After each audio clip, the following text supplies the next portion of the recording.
रात की तंग गलियों में उस रोज एक अजनबी दरवेश दाखिल हुआ। उसके जिस्म पर सादा मगर साफ लिबास था, पैरों में धूल जमी थी और चेहरे पर एक अजीब सुकून बिखरा हुआ था। उसकी आंखें गहरी थीं, जैसे किसी खास मकसद से आया हो। लेकिन बगदाद के लोग तो रोज ही फकीर और दरवेशों को देखते थे, किसी ने उस पर खास तवज्जो न दी। बस चंद बच्चे उसके पीछे दौड़े और कुछ दुकानदारों ने उसे हैरानी से देखा। शहर के बीचों बीच एक पुरानी सराय थी, जहां दूर दराज से आए मुसाफिर ठहरा करते थे। यही वह जगह थी जहां वह अजनबी दरवेश आकर रुका। उसने सराय के कोने में एक सादा सी जगह पसंद की, वहीं अपनी छोटी सी पोटली रखी और चुपचाप बैठ गया। सराय का मालिक, जो एक बूढ़ा मगर होशियार आदमी था, उसके पास आया और कहा, ए दरवेश, तुझे क्या चाहिए? यहाँ हर कोई ठहर सकता है, मगर कीमत अदा करनी होगी। दरवेश ने अपनी गहरी आंखों से उसे देखा और हल्की मुस्कुराहट के साथ जवाब दिया, मुझे सिर्फ एक कोना चाहिए, और अगर किस्मत ने साथ दिया तो शायद मैं तेरी कोई मदद कर सकूं। बूढ़े सराय मालिक ने ताज्जुब से उसे देखा, मगर फिर कंधे उचकाकर चला गया। उस रात बगदाद के बाजार में एक अजीब वाकया हुआ। शहर के मशहूर ताजिर अली बिन खालिद, जो अपनी दौलत और इज्जत के लिए जाना जाता था, अचानक गायब हो गया। वह हर रात अपनी दुकान बंद करके घर जाता था, मगर उस रात वह कहीं नजर नहीं आया। उसके खादिमों ने उसे हर जगह ढूंढा, लेकिन कोई सुराग न मिला। सुबह होते ही यह खबर पूरे शहर में आग की तरह फैल गई।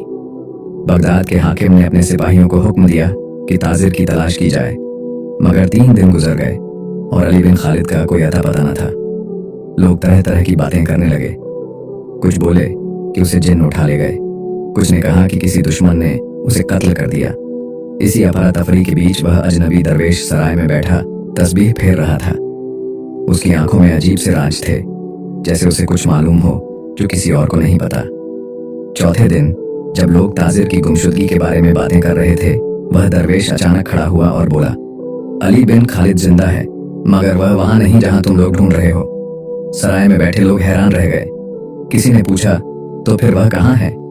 दरवेश ने गहरी सांस ली और जवाब दिया, अगर तुम्हें सच्चाई जाननी है तो रात के तीसरे पहर नदी के किनारे जाना, वहां तुम्हें जवाब मिलेगा। यह सुनकर लोग और भी ज्यादा परेशान हो गए। क्या यह दरवेश सच्चा था या यह सिर्फ इत्तेफाका था? मगर कुछ जिज्ञासु लोग यह देखने के लिए तैयार हो गए कि वह क्या कह रहा था। रात के तीसरे पहर चंद लोग और कुछ सिपाही बगदाद की नदी के किनारे पहुंचे। चांदनी रात थी और चारों तरफ खामोशी फैली थी। अचानक पानी में हलचल हुई, सबने सांसें थाम ली। कुछ ही पलों में एक कमजोर और जख्मी आदमी नदी के किनारे पर आ गया। यह कोई और नहीं बल्कि वही गुमशुदा ताजिर अली बिन खालिद था। लोगों ने दौड़कर उसे उठाया और पानी पिलाया। उसने कांपती आवाज में कहा, मुझे बचा लिया गया एक अजीब शख्स ने। वह कौन था मैं नहीं जानता, मगर उसने मुझे कहा था कि लोग मुझे यहाँ तलाशेंगे, और देखो तुम लोग आ ही गए। ये सुनकर सबकी नजरें उसी दरवेश की तरफ घूम गईं, मगर वह वहां मौजूद नहीं था। वह अजनबी दरवेश जो कुछ देर पहले सराय में बैठा था, जैसे हवा में घुलकर गायब हो चुका था। लोगों के दिलों में यह सवाल उठने लगा, आखिर वह दरवेश कौन था? उसे कैसे पता चला कि ताजिर जिंदा है और कहाँ मिलेगा? क्या यह सिर्फ इत्तेफाका था या कोई और राज छुपा था? बगदाद की गलियों में वह अजनबी दरवेश अब चर्चा का मरकज बन चुका था। हर कोई उसकी गुफ्तगू कर रहा था। कुछ कहते कि वह कोई नेक बंदा था जिसे अल्लाह ने गैबी इल्म अता किया था, तो कुछ इसे सिर्फ एक इत्तेफाका मानते। मगर एक हकीकत सबको माननी पड़ी, वह आदमी आम इंसानों जैसा नहीं था। ताजिर अली बिन खालिद अभी तक सदमे में था। उसे पानी के किनारे किसने पहुंचाया? वह दरवेश अचानक कहां गायब हो गया? उसके दिल में कई सवाल थे, मगर जवाब एक भी नहीं। जब वह कुछ संभला तो उसने अपने चाहने वालों और हाकिम के सामने वह हकीकत बयान की जो उसके साथ गुजरी थी। अली बिन खालिद ने गहरी सांस ली और कहा, उस रात मैं हमेशा की तरह दुकान बंद करके घर जा रहा था।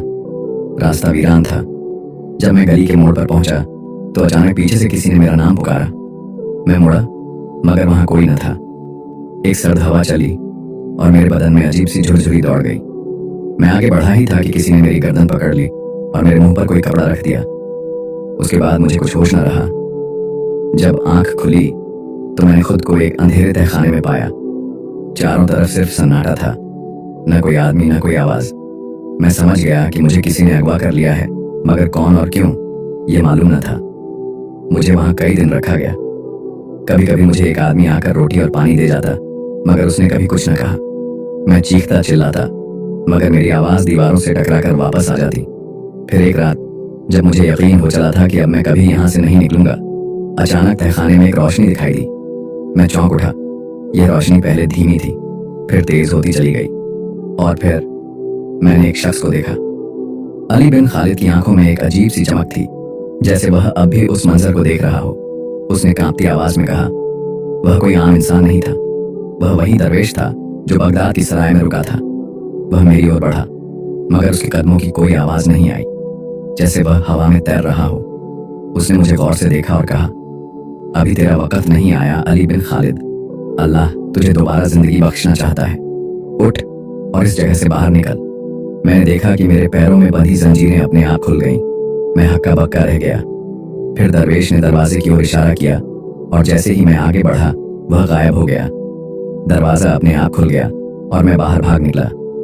मगर जैसे ही मैं बाहर आया, मुझे एक तेज हवा का झोंका महसूस हुआ और मैंने खुद को नदी के किनारे गिरता पाया। जब होश आया तो तुम सब मेरे सामने खड़े थे। लोग यह सब सुनकर हैरान रह गए। ये कैसे हो सकता था? कोई आदमी किसी बंद तहखाने में कैसे दाखिल हो सकता था, और किसी को बिना छुए जंजीरें कैसे खोल सकता था? और अगर वह दरवेश हकीकत में आया था तो फिर वह अचानक गायब कैसे हो गया? हाकिम ने अपने सिपाहियों को हुक्म दिया कि वह उस तहखाने की तलाश करे, मगर शहर में ऐसा कोई तहखाना नहीं मिला। अली बिन खालिद को अगवा करने वाले भी कभी पकड़ में न आए। अब हर कोई एक ही सवाल कर रहा था, आखिर वह दरवेश कौन था? कुछ कहते कि वह कोई वली था जिसे खुदा ने खास मकसद से भेजा था। कुछ बोले कि यह कोई जिन्न या फरिश्ता था जो इंसानी शक्ल में आया था, मगर इस राज से पर्दा उठाने वाला कोई न था। इस वाकये के बाद बगदाद के लोग उस अजनबी दरवेश को तलाश करने लगे। कोई कहता कि उसने उसे पुराने बाजार में देखा, तो कोई कहता कि वह मस्जिद के पास तस्बीह फेरता नजर आया, मगर जब कोई उसके पास पहुंचता तो वह वहां से गायब हो जाता। फिर एक रात एक और अजीब वाकया हुआ। सराय का बूढ़ा मालिक, जिसने दरवेश को ठहरने की इजाजत दी थी, आधी रात को चौंक कर उठ बैठा। उसे महसूस हुआ कि कोई उसके कमरे में मौजूद है। जब उसने इधर उधर देखा तो कमरे के कोने में वही दरवेश खड़ा था। बूढ़े ने घबरा कर कहा, तुम कौन हो? तुम इंसान हो या जिन्न? दरवेश मुस्कुराया और बोला, मैं सिर्फ एक मुसाफिर हूँ जो वहां जाता है जहां अल्लाह का हुक्म होता है। तो तुमने अली बिन खालिद को क्यों बचाया? बूढ़े ने हिम्मत करके पूछा। दरवेश ने गहरी सांस ली और कहा, क्योंकि वह अभी जिंदगी का असली मकसद नहीं समझा था। उसे एक दूसरा मौका का दिया गया है। और अब? बूढ़े ने सवाल किया। दरवेश की आंखों में एक अजीब सी चमक आई।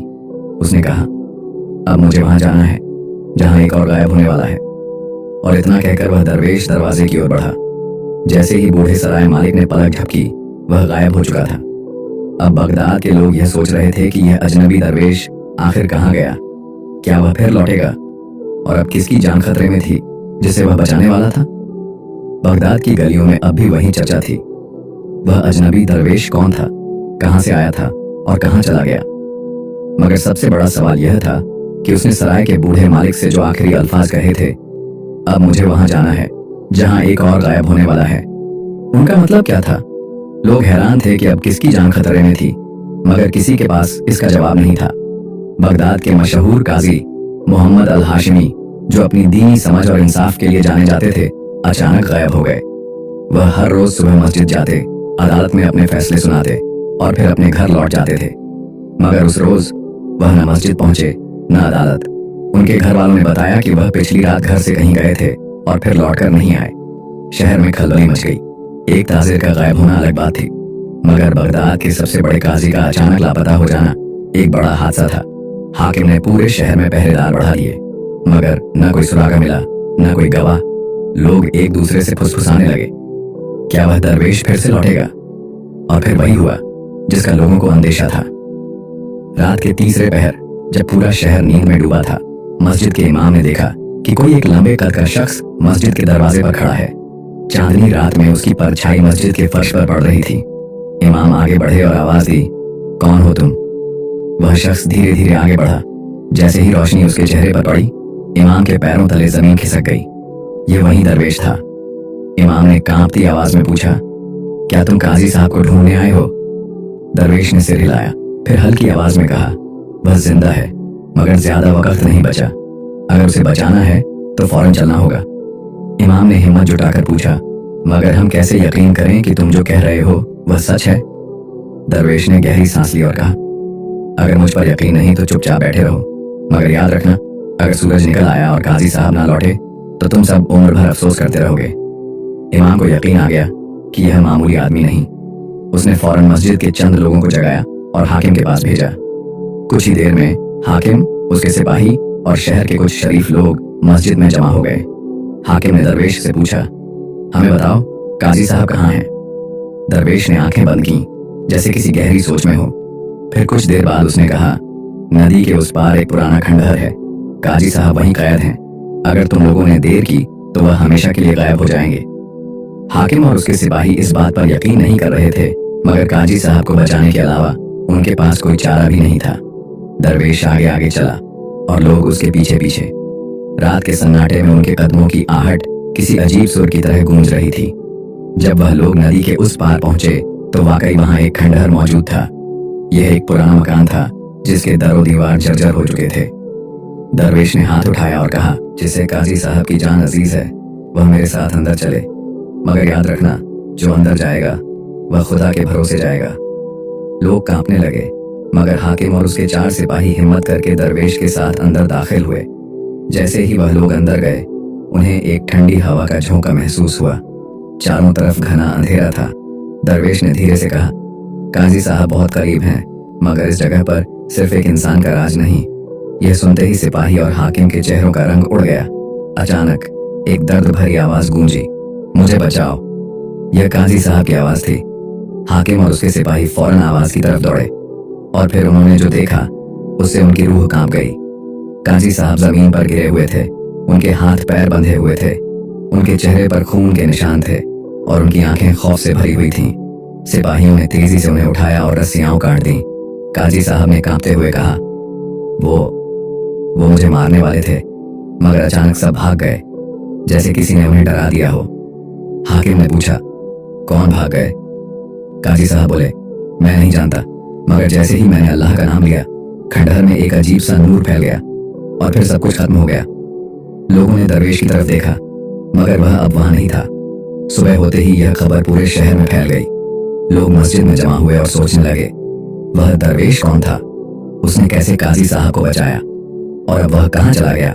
कई लोगों ने कहा कि वह कोई वली अल्लाह था जिसे खुदा ने भेजा था। कुछ बोले कि वह कोई फरिश्ता था जो इंसानों की मदद करने आया था, मगर किसी को भी सच्चाई मालूम न थी। कुछ दिन बाद मस्जिद के इमाम ने एक अजीब बात बताई। उन्होंने कहा, जब मैं सुबह की नमाज के लिए मस्जिद आया तो मैंने मिंबर के पास एक तस्बीह पड़ी देखी। यह वही तस्बीह थी जो दरवेश के हाथ में हुआ करती थी। शायद वह आखिरी बार यहाँ आया था और अपनी एक निशानी छोड़ गया। इसके बाद वह दरवेश फिर कभी बगदाद में नहीं देखा गया, मगर उसकी कहानियां शहर के हर घर में सुनी जाती रहीं। जब भी कोई मुसीबत में पड़ता, लोग यही कहते, काश वह अजनबी दरवेश आज यहाँ होता। उम्मीद करता हूँ आपको ये कहानी बहुत अच्छी लगी होगी। अगर आप ऐसे ही पुराने सबकमोज़ कहानियां सुनना पसंद करते हैं तो हमारे चैनल को सब्सक्राइब करें और अपने दोस्तों तक शेयर करें।